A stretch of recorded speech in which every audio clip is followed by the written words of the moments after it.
আসসালামু আলাইকুম। আজ নিউজ থাকছে বিনোদন জগৎ থেকে। ঢাকাই ছবির চিত্রনায়ক ফেরদৌস এবং ওপার বাংলার জনপ্রিয় অভিনেত্রী ঋতুপর্ণা সেনগুপ্ত একসঙ্গে অনেক ছবিতেই অভিনয় করেছেন। পর্দার বাইরেও তারা দুজন বেশ ভালো বন্ধু।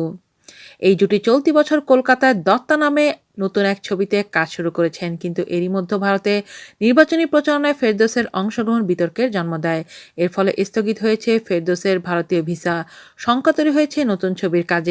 এদিকে চিত্রনায়ক ফেরদৌসের নির্বাচনী প্রচারণায় অংশ নেওয়া এবং ভারতীয় ভিসা স্থগিত প্রসঙ্গে টলিউডের অভিনয় শিল্পীদের নীরব থাকতে দেখা গেছে, কিন্তু এবার ফেরদৌস প্রসঙ্গে মুখ খুলেছেন জনপ্রিয় অভিনেত্রী ঋতুপর্ণা সেনগুপ্ত। ভারতের টাইমস অফ ইন্ডিয়ার এক খবরে ঋতুপর্ণা বলেন, ফেরদৌসের সঙ্গে সর্বশেষ 11 এপ্রিল ছবি শুটিং করি। গত মঙ্গলবার নির্বাচনী বিতর্কের কথাটি জানতে পারি। এটুকু বলতে পারি, ফেরদৌস টলিউডের অত্যন্ত গুরুত্বপূর্ণ অংশ, ফলে যাই সিদ্ধান্ত নেওয়া হোক সবকিছু বিবেচনা করা উচিত। সংবাদ মাধ্যমে দত্তা ছবির পরিচালক নির্মল চক্রবর্তী বলেন, আমরা মনোযোগ সহকারে পুরো বিষয়টি পর্যবেক্ষণ করছি। ফেরদৌসের জন্য আসলে ভিসা জটিলতা কেমন পর্যায়ে যাচ্ছে তার উপরে ছবির বাকি কাজ নির্ভর করছে। যদি বাধাটা স্থায়ী হয় তাহলে ফেরদৌসের জায়গায় হয়তো নতুন কাউকে নিতে হবে, কিন্তু ফেরদৌসের মতো শক্তিশালী অভিনেতাকে আমরা বাদ দিতে চাই না। জানা গেছে দত্তা নির্মিত হচ্ছে শরৎচন্দ্র চট্টোপাধ্যায়ের উপন্যাস অবলম্বনে। এতে ফেরদৌস অভিনয় করছেন বিলাস চরিত্রে।